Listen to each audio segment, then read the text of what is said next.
जय श्री कृष्ण। एकादशी महात्म्य कथा। मित्रों, जो भी भक्त एकादशी का व्रत करना चाहते हैं तो कौन सी एकादशी से व्रत प्रारंभ करना चाहिए, आज हम उस एकादशी की आपको महात्म्य बताएंगे। वह कौन सी एकादशी है जिससे हम व्रत को उठाएंगे। और मैं सभी से निवेदन करती हूँ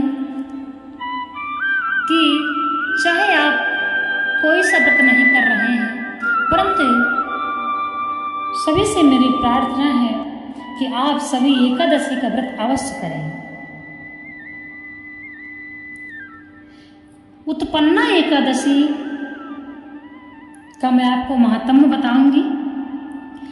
यह एकादशी मार्गशीर्ष मास की कृष्ण पक्ष की एकादशी है। श्री सूत जी 88,000 ऋषियों से कहने लगे कि विधि सहित इस एकादशी व्रत का महात्म्य तथा जन्म की कथा भगवान कृष्ण ने युधिष्ठिर को सुनाई थी। सतयुग में एक महाभयंकर राक्षस मुर नाम का प्रकट हुआ। उसने अपनी भक्ति से देवताओं को विजय किया और उन्हें अमरावती पुरी से नीचे गिरा दिया। वे बेचारे मृत्यु लोक की गुफाओं में निवास करने लगे और कैलाशपति की शरण में जाकर दैत्य के अत्याचारों का तथा अपने महान दुख का वर्णन किया। शंकर जी कहने लगे, आप भगवान विष्णु की शरण में जाइए। आज्ञा पाकर सब देवता क्षीर सागर में चले गए, जहां शेषनाग की सैया पर भगवान शयन कर रहे थे। वेद मंत्रों द्वारा स्तुति करके भगवान को प्रसन्न किया। तब प्रार्थना करके इंद्र कहने लगे, एक जंग नाम का दैत्य ब्रह्मा वंश में चंद्रावती नगर में उत्पन्न हुआ। उसके पुत्र का नाम मुर है। उस मुर दैत्य ने हमें स्वर्ग से निकाल दिया है। आप ही सूर्य बनकर जल का आकर्षण करता है, आप ही मेघ बनकर जल बरसाता है। भूलोक के बड़े बड़े देवता सब शरणार्थी बन चुके हैं, अतः आप उस बलशाली दैत्य को मारकर हमारा दुख दूर कीजिए। भगवान बोले, हे देवताओं, मैं तुम्हारे शत्रु का शीघ्र संहार करूंगा। आप निश्चिंत होकर चंद्रावती नगरी पर चढ़ाई करो। आप निश्चिंत होकर चंद्रावती नगरी पर चढ़ाई करो। मैं तुम्हारी सहायता करने को पीछे से आऊंगा। आज्ञा मानकर देवता लोग वहां आए, जहां युद्ध भूमि में मुर दैत्य गरज रहा था।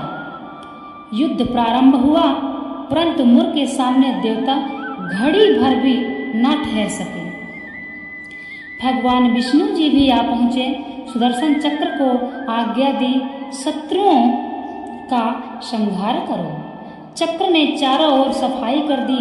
चक्र मुर दैत्य का सिर ना काट सका और ना गला ना गदा उसकी गर्दन तोड़ सकी।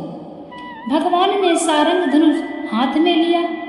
बाणों द्वारा युद्ध प्रारंभ हुआ, परंतु शत्रु को न मार सके। अंत में कुश्ती करने लगे। हजारों वर्ष व्यतीत हो गए, परंतु प्रभु का दाव बंद एक भी सफल न हुआ। मुर दैत्य पर्वत के समान कठोर तथा प्रभु का शरीर कमल के समान कोमल था। वह थक गए। मन में विश्राम की इच्छा उत्पन्न हुई। शत्रु को पीठ दिखाकर भाग चले। आपकी विश्राम भूमि बद्रिकाश्रम थी। वहां एक गुफा 12 योजन की थी। हेमवती उसका नाम था। उसमें घुसकर सो गए। मुर दैत्य भी पीछे पीछे चला आया। सोते हुए शत्रु को मारने के लिए तैयार हो गया। उस समय एक सुंदर कन्या प्रभु के शरीर से उत्पन्न हुई, जिसके हाथ में दिव्यास्त्र थे। उसने मुर के अस्त्र शस्त्रों को टुकड़े टुकड़े कर दिया, रथ भी तोड़ दिया, फिर भी उस शूरवीर ने पीठ न दिखाई। कुश्ती करने को कन्या के समीप आया। कन्या ने धक्का मारकर गिरा दिया और कहा, यह मल्ल युद्ध का फल है। जब उठा तो उसका सिर कटकर कहा कि यह हठ योग का फल है। तब मुर की सेना पाताल को भाग गई। भगवान निद्रा से जागे तो कन्या बोली, यह दैत्य आपको मारने की इच्छा करके आया था। मैंने आपके शरीर से उत्पन्न होकर इसका वध किया है।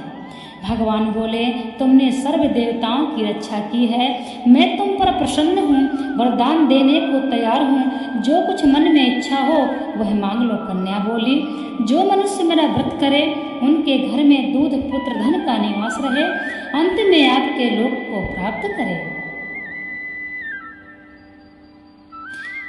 अंत में आपके लोक को प्राप्त करे। भगवान बोले, तू एकादशी तिथि को उत्पन्न हुई है, इस कारण मेरा नाम एकादशी प्रसिद्ध होगा। जो श्रद्धा भक्ति से तेरा व्रत करेंगे उनको सब तीर्थों के स्नान का फल मिलेगा, अर्थात मन शुद्ध हो जाएगा। अंत में परम धाम को प्राप्त होंगे। घोर पापों से उद्धार करने वाला तेरा व्रत होगा। ऐसा कहकर भगवान अंतर ध्यान हो गए। पतित पावनी विश्व तारिणी का जन्म मार्गशीर्ष कृष्ण पक्ष में हुआ, इस कारण इसका नाम उत्पन्ना एकादशी है। इसीलिए जो भी भक्त एकादशी का व्रत प्रारंभ करना चाहते हैं, उठाना चाहते हैं, वह उत्पन्ना एकादशी से एकादशी का व्रत उठा लें। यदि कोई पहले उठा चुके हैं तो कोई दिक्कत नहीं है, आपकी जब से इच्छा करे तब से उठा सकते हैं, परंतु कहते हैं उत्पन्ना एकादशी के दिन से प्रारंभ करें। ये किताब में लिखा है, पुस्तक में लिखा है, लेकिन भगवान की पूजा का न कोई समय है और ना ही कोई उनकी समय भगवान की पूजा का देखना पड़ता है। तो ऐसे बहुत से भक्त हैं जो एकादशी का व्रत उठा चुके हैं, बस उठा चुके हैं, उनको पता नहीं हम कौन सी एकादशी से व्रत हम उठाए थे। तो कोई बात नहीं है, एकादशी एक ही है, एकादशी एक ही है।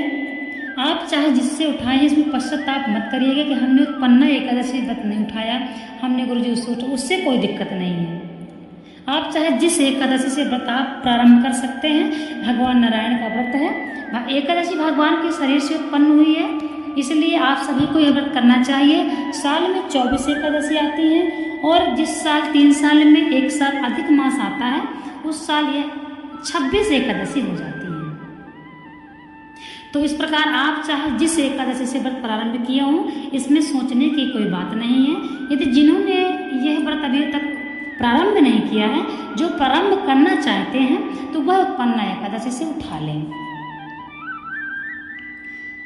यह 2 जुलाई को योगिनी एकादशी है। इसके पश्चात देवसैनी एकादशी आएगी। भगवान नारायण 4 महीने के लिए पाताल लोक में निवास करते हैं, इसलिए योगिनी एकादशी यदि कोई व्यक्ति व्रत नहीं कर रहा है तो इनकी सिर्फ जो कथा है, योगिनी एकादशी की कथा सुनने मात्र से ही आपको 88,000 ऋषियों को भोजन कराने का पुण्य प्राप्त होगा। इसलिए जो भी व्रत करने में असमर्थ हैं वह कोशिश करें कि एकादशी व्रत यानी योगिनी एकादशी 2 जुलाई को है, इस व्रत की कथा अवश्य सुने। जय श्री राधे।